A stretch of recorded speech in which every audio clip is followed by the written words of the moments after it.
روز یکشنبه زمانی که ده‌ها هزار نفر در بزرگترین گردهمایی اعتراضی بر ضد پیروزی الکساندر لوکاشنکو در انتخابات پرزیدنتی این کشور اشتراک داشتند، روسیه به او وعده داد که در حال ضرورت به تقدیم کمک نظامی آماده است. صرف نظر از مرگ 2 نفر در اعتراضهای روزهای گذشته، 16 اوگوست در مینسک ده‌ها هزار نفر جمع شدند. مخالفین قبول ندارند که لوکاشنکو در انتخابات 9 اوگوست پیروز شده است، زیرا به گفته آنها در آوازدهی تقلب جای داشت و لوکاشنکو از پشتیبانی مردمی بهره‌مند نیست. لوکاشنکو با اشاره به نتیجه گیری رسمی اصرار می‌ورزد که بیش از 80% آوازدهندگان از او طرفداری کردند.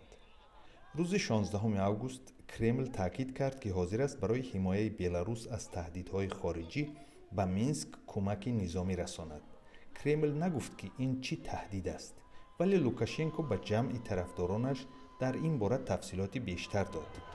او گفت تانک‌ها و هواپیماهای ناتو در مسافه 15 دقیقه از مرز ما قرار دارند. این بیهوده نیست. نیروها و تانک‌های ناتو به در ما نظر انداختند. تجمع نیروها در مرز غربی کشورمان آشکار شده است.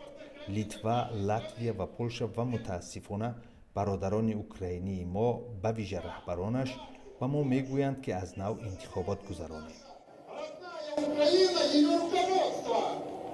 سخنگوی ناتو تجمع نیروها در مرز با بلاروس را تصدیق نکرد. او علاوه کرد که ناتو تحولات اخیر بلاروس را پیگیری دارد.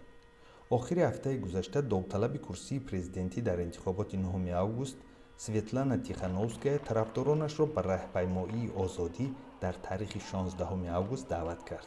خبرنگار ریترز تخمین کرده است که در راهپیمایی مخالفین نزدیک 200,000 نفر و در گردهمایی طرفداران لوکاشنکو 5,000 کس اشتراک داشتند. ولی وزارت امور داخلی بلاروس ابراز داشته است که در گردهمایی طرفداران لوکاشنکو تا 65,000 نفر حضور داشت.